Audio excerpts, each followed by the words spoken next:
Today marks a decade since DeOrr Kunz Jr. disappeared from a Lemhi County campground. The mystery around what happened to him drew intense scrutiny, captivated the nation, and has left his family living a nightmare for 10 years. Yeah, I talked to the current and former Lemhi County sheriffs who are both still following up on tips and leads in this case.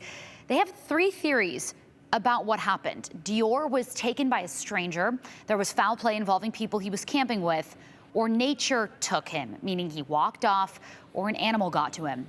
Then 2-year-old DeOrr went missing from the Timber Creek campground near Ledor on July 10th, 2015.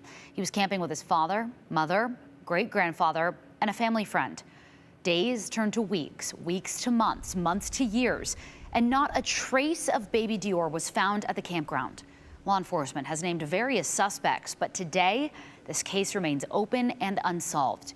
DeOrr's family also hired private investigators over the years. Their current PI, David Marshburn, has his own theory about what happened. He's actively working to find evidence and answers. As we reported in 2019, Marshburn's 2 human cadaver dogs alerted to a downed tree with animal claw marks laying near a creek at the campground. Authorities later searched the area, but they couldn't find anything. And then last year, he and some friends returned to the site and climbed a challenging route up the nearby mountain where he says he found new evidence that could explain why DeOrr was never found. We found a jacket, a fleece pullover, two-tone fleece pullover that appeared to have blood all over it, and then had animal markings on it of scratching and biting and clawing to get whatever was in it. And if you know these fleece pullovers, these North Face fleece pullovers, they don't have pockets in them. So there was nothing in a pocket for an animal to want to get. It was something wrapped up in this jacket that the animal wanted to get. So we have turned that over to law enforcement, and to this date, we have not heard one word.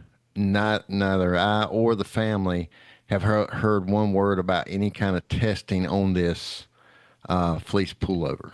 And you feel like that may be other than the cadaver dogs alerting in 2019, this is maybe the biggest piece of potential evidence that you guys have come across in recent years. With everything, nothing ever being found, and then you've got the connection of, you got a log here that showed potential for my dogs to want to alert, both of them wanted to alert.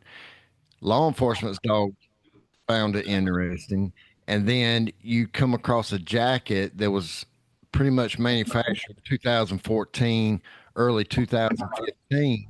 And it's the same year of a jacket that was there. And you've got blood stains on it. But Lemhi County Sheriff John Bennett told me today they did turn the jacket over to the Idaho State Police lab late last year to try to compare DNA. However, he says they were told only a partial DNA profile was obtained, and due to a low-level result and limited DNA, no conclusion could be made. So 10 years later, same point, still no answers. DeOrr's grandma, Trina Clegg, sent me a statement on behalf of DeOrr's mom, Jessica Mitchell. Jessica says the pain of each day still feels the same as the day DeOrr went missing, adding, quote, "I love and miss my son every day." In her own statement, Trina wrote in part, quote, "As a family, we still pray every day for an answer to what happened 10 years ago that still haunts us with heartfelt pain and grief missing our sweet baby DeOrr.